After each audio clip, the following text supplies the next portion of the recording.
네, 알아두면 유용한 경제 이야기, 오늘의 생활 경제 시작합니다.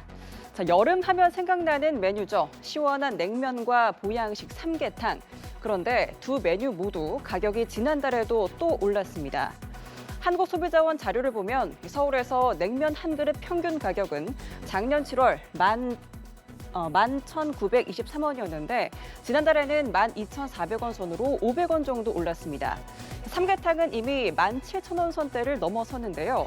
작년 17,038원에서 지난달 17,923원으로 소폭 올랐습니다.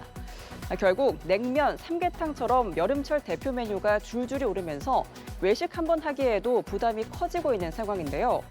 밥 한 끼에 10,000원이 기본인 고물가 시대에 오히려 9,000원에 즐길 수 있는 한식 뷔페가 인기를 끌며 문전성시를 이루고 있습니다. 현장에 김도헌 기자가 직접 다녀왔습니다. 경기도 고양시의 한 한식 뷔페. 점심시간이 다가오자 식당 안이 발디딜 틈 없이 북적입니다. 이렇게 제가 먹고 싶은 음식을 다 담아봤는데요.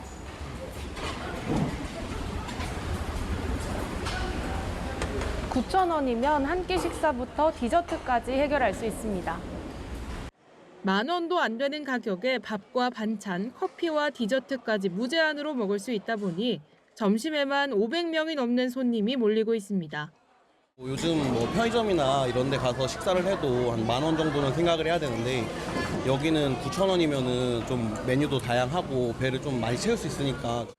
지난달 외식 물가 지수는 지난해보다 3.2% 상승했는데 지난달 서울 지역 냉면의 경우 한 그릇 평균 가격이 12,000원을 돌파하기도 했습니다.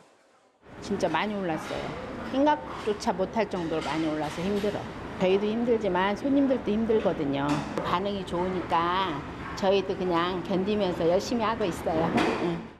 물가가 무섭게 오르다 보니 상대적으로 고가인 프랜차이즈 뷔페 수요까지 늘었는데 한 뷔페 프랜차이즈 기업의 경우 올해 상반기 매출액이 지난해보다 29.4%나 뛰었고 또 다른 뷔페 외식 기업도 7.3% 늘었습니다.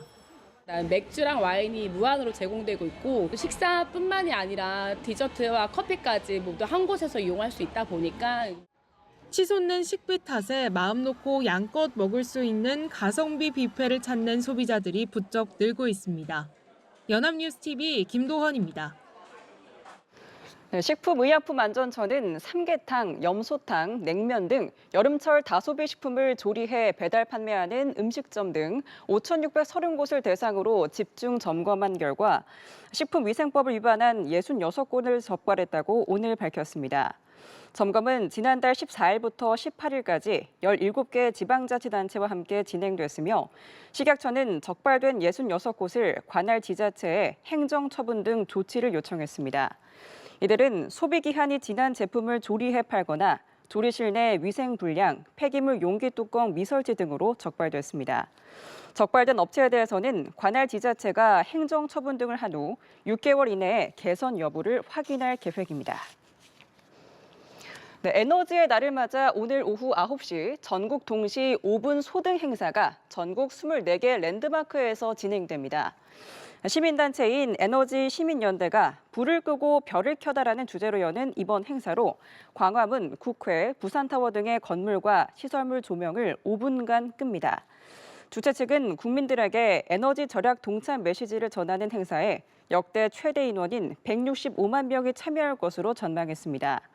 이호연 산업통상자원부 2차관은 기후변화에 대응하기 위한 국가적 노력과 함께 국민 모두의 에너지 절약 실천이 필요하다며 생활 속 작은 에너지 절약 실천이 모이면 지구적인 기후위기에 대항할 수 있다고 말했습니다.